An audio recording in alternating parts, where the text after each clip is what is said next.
everyone, Abby here, and welcome back to my channel for Tech Tuesday, or welcome if you're new. Today I'm going to be reviewing the Fossil Gen 6 smartwatch, and I have the 42mm. But before I get started, make sure to hit that subscribe button if you're not already subscribed so you could stay tuned to all my new videos dropping weekly, and so you can help the channel grow. So I have already done a complete unboxing of this smartwatch.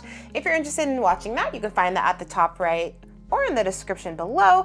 And I also have full timestamps in the description, as well as along the video down here, different chapters if you want to check out a certain part of the video, like battery life, for example. So I have this smartwatch in the color rose gold mauve. So the current price as of recording is $429 Canadian and $263 American. And one great thing about this smartwatch, which was released in 2021, is that because it has been out for a little bit longer now, it does go on sale quite frequently. So you have a good chance of catching it at a great sale price. Alright guys, so this is what it looks like on me. And I do have a 7-inch wrist. This does fit a large variety of wrist sizes. So one thing I really like about this smartwatch is that it is comfortable to wear. Whether you find it big or small in your wrist is definitely up to you. That's a personal preference thing. I do wish that it was just a little bit smaller because I find it takes up like a lot of wrist space for me. But despite it having, you know, a larger watch kind of casing, the watch here is very comfortable and it is lightweight. So that's something that I do like about it as well. And alright guys, now I'm going to go into the major spec highlights about this watch so you can get an idea of what it can do. So it has a 1.28-inch AMOLED color display. It has an optional always-on display, touchscreen operation, as well as some buttons at the side here. And one of them is a spinning button which can help you navigate some areas on the watch. It has an 18mm quick-release watch band. It also has Bluetooth, Wi-Fi, and NFC, voice assistant via Alexa or Google Assistant. It also has sleep tracking, basic watch features like alarms, timers, and stopwatch. It has built-in GPS so you can track your outdoor activities, and you can also track your indoor workouts as well. It has a built-in speaker and mic so you can do your Bluetooth calling from your watch.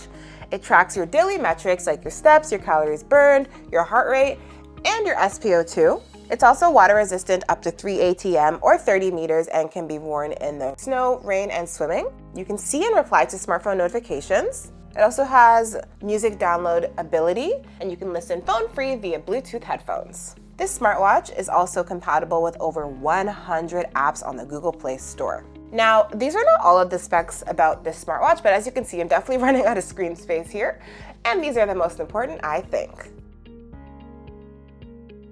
Alright guys, so looking at the display on the smartwatch, you can see that it's nice and bright. So we have an AMOLED display here, and we could see beautiful punchy bold colors here, very easy to read indoors, even under lighting as it is right now. One thing you might notice about the display is that it is quite reflective, as you can see. And right now I've gone ahead and turned on the optional always on display. So when this is on, basically it will go from that color display you just saw to this basic black and white one. And I'm going to show you guys what it looks like in the dark. Gone ahead and turned off all the lights. So as you can see, it is very readable here. Alright guys, this is what it looks like outdoors under some natural lighting in the sunlight. So as you can see, it's definitely quite reflective, but even in direct sunlight here, it's readable when you do have the brightness high enough. So when it comes to music on this smartwatch, you can definitely go ahead and use your Spotify or your YouTube Music subscription if you want to listen to it phone-free using Bluetooth headphones. I use Spotify. To get there, you can hold Google and be like, open Spotify. And Google can do that. So if you do want to go ahead and play music, you cannot play music directly from this watch. Even though it has built-in speakers, you can't do that. So you do have to use Bluetooth devices such as a Bluetooth speaker or headphones to play your music off of this watch. And alternatively, you can use this as a remote. If you have your phone connected, you can go ahead and like pause and play. And one thing I really love about the smartwatch is this is the fastest music transfer experience I've ever had. I downloaded a playlist of 100 songs and it downloaded on here in about 3 minutes. Usually that takes at least 20 minutes, up to an hour even for some smartwatches. So I'm loving that it took just 3 minutes. It's crazy fast. With this smartwatch, you can also view and reply to smartphone notifications. So for example, here's a notification as well. Here's an email. You can go ahead and delete it, archive it, reply, or open on your phone. If you click reply, you can actually go ahead and type out your response using the little keyboard here. And it's the exact same with the text message, but honestly guys, this keyboard is super tiny, so if you have big hands, even with my hands, I find it really hard to type with this thing, and a lot of the times I do make mistakes, so I just lean on the pre-made responses. Here are some pre-made responses. And these are the same responses you will see with a text message. I love the fact that we can use some emojis on here because I'm an emoji lover. All right guys, so now I'm gonna get into the battery life about this watch. Typically, this smartwatch can get around 24 hours max of battery life. So this can charge to 80% in just half an hour. So that is great there. You know why that's great? Because your watch dies really fast, so it's good to have fast charging available. So with my usage, things like GPS walks, runs, daily alarms, timers, and more, I have gotten on average 15 hours of battery life with the always on display on, and 19 hours of battery life with the always on display off.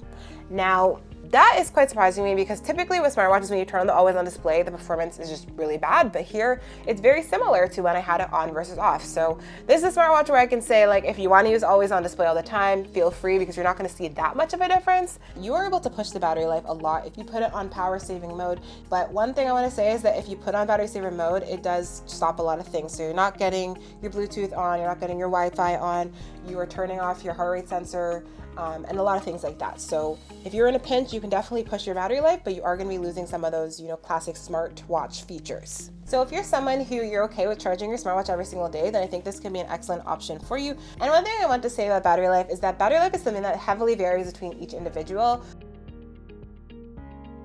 All right guys, when it comes to sleep tracking on the smartwatch, one thing I really like about it is that this smartwatch is smart enough to analyze all your sleep tracking data by itself. You don't need your phone available to do all that for you. When you wake up, this is basically what you're gonna see. You're gonna see your light sleep and your restful sleep, and you see a little graph kind of corresponding along with your total hours of sleep. You then click on it, you can see kind of your sleep stages throughout the night, and it does show that the time you fell asleep and the time that you woke up.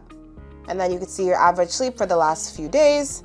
As you guys can see, 2 days are missing. You wanna know why? The battery died. The battery life is not great on this watch. One thing I will say about this is that when it comes to the time that you fell asleep, the time you woke up, that's pretty spot on, but the sleep tracking on here, not the most accurate. They are missing a variety of sleep stages as I did show you guys, so you're not gonna get your accurate REM, your deep sleep, your time awake, and your light sleep stages out of this smartwatch.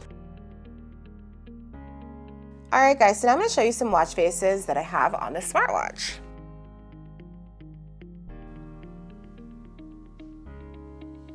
This one's another favorite of mine.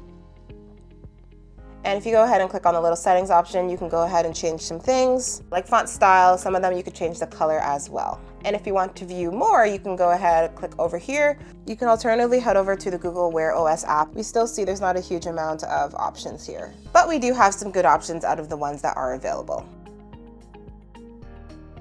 So when it comes to accuracy on this smartwatch, there are some areas that are good and some not so good. It's very accurate with the SpO2, also accurate with the heart rate, and it's accurate with calories burned. Some areas where it's not so accurate, sleep tracking, as I touched on a little bit before, we don't get our full sleep stages here, so pretty inaccurate overall.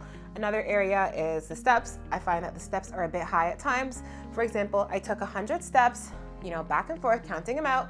And by the time I was at 100, this was at 110, so a bit high there, definitely. Another area where this, needs improvement is the pace. So if I am going out and doing like a GPS walk or run, for example, I find that the pace takes a good amount of time to adjust. Sometimes it can take like a minute or two for it to kind of reflect accurately there. I'm someone who likes to do a lot of intervals, so walking, running intervals. That's something that I don't find super accurate when I'm looking back on my data. I find the pace is just off. So now I'm going to show you the basics of how to use this smartwatch. So the first thing you're going to want to do is to wake up the display. Like tap it, or you can go ahead and press the button. And finally, if you do have the gestures turned on, you can go ahead and turn it towards your face and the screen will light up. Another thing you can do is to do always on display if you prefer that option. Just swipe down, and then display, and always on screen. So as you can see with the always on display on, this is the same watch face, but it does kind of get less detailed just to save battery life here. So once the display is on, you can go ahead and swipe down. Here you could see all of your different settings and kind of quick things you have access to. So you can customize things on the watch. this button to go back. Also, you can swipe right to go back as well. Once you're at the home page, if you swipe up, you'll see all of your notifications there and little messages that your watch has to give you as well. So once we're back here, if you swipe right, you can see Google Assistant. So you can have access to Google, you can ask Google questions. And yes, you can also turn on OK Google. So if you say that, you can go ahead and talk directly to Google there. Swipe right. Here I can see all of my activities. First off, I have workouts here, so I can go ahead and start an indoor or outdoor workout. And then here I can see my sleep and all the other different apps that I do have on here. If I do go ahead and hold this down, that opens up Google, and I can ask Google a question. And if I tap it once, that opens up other apps and kind of things that I have on this smartwatch. And if you go ahead and hold this button here, you can set up Google Pay or use Google Pay if you have it set up. And finally, if you tap the button up here, you can see basically your activity for the day. And that's it, guys. That's the basics of how to use this smartwatch. It's pretty straightforward to use, which is great if you are someone who is more of a beginner to the smartwatch world. So I've noticed some cons about this smartwatch. So the first one for me, which I touched on a bit, is the battery life. The battery life is pretty poor.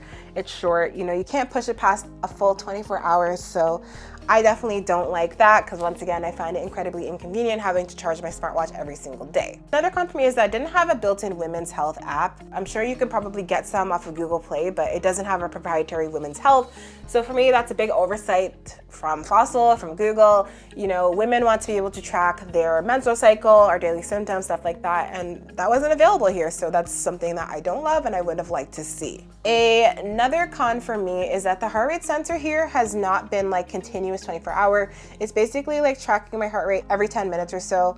I don't love that. I like having heart rate data that's more kind of continuous and just like constant. I want to know my heart rate at the moment. I know a lot of other smartwatches kind of in this smartphone-like category, like the Apple Watch, for example, track your heart rate every 10 minutes or every so often. But I prefer a smartwatch that has the option to track it like every second. I will say when you are doing a workout, it will track your heart rate more consistently. Another con for me is that basically because this is a Google OS smartwatch, Google makes you accept a million terms and conditions to use features. Like if you want to get your heart rate tracked, if you want to get your steps, if you want notifications to be viewed, like a bunch of things, Google has access to like all of your info that way. So it's something that I don't love because I like my privacy. Another con for me is that with the Bluetooth that we have on here, I wasn't able to connect my speed and cadence sensors for my cycling. I found that weird because when you go to start a workout, it says connect to gym equipment, but then it says continue on the gym equipment. With my cadence sensors, like they don't have something for me to continue it on. It's just like they turn on, they sync, and then you have to connect it on your devices. Also, when we are doing a workout, you don't really have an option to pick and choose like which workout you're doing. You kind of just say like, I'm doing an indoor workout or an outdoor workout. You can't say like doing weightlifting, I'm doing yoga, I'm doing running. It just kind of auto tracks whatever you're doing, and I don't love that. I would prefer it to be more specific. And the final con for me is that even though this smartwatch is water resistant, you can't track your swimming workouts on this smartwatch. There's just no option to do it. If you're making a smartwatch that's water like resistant, I feel like you should have the ability to track some type of swimming workouts. And all right, guys, considering the price, the quality, the color, functionality, the performance, the battery life, and everything like that, I would go ahead and give this a 7.8 out of 10. I definitely do give it a thumbs up. So if you guys are looking to get the Fossil Gen 6 42mm smartwatch I have here, I've gone ahead and left a link down in the description for you to use. And if there's anything I missed today that you want to know, just go ahead and drop a comment below. Thanks for watching, guys, and make sure to like, comment, and subscribe. Bye.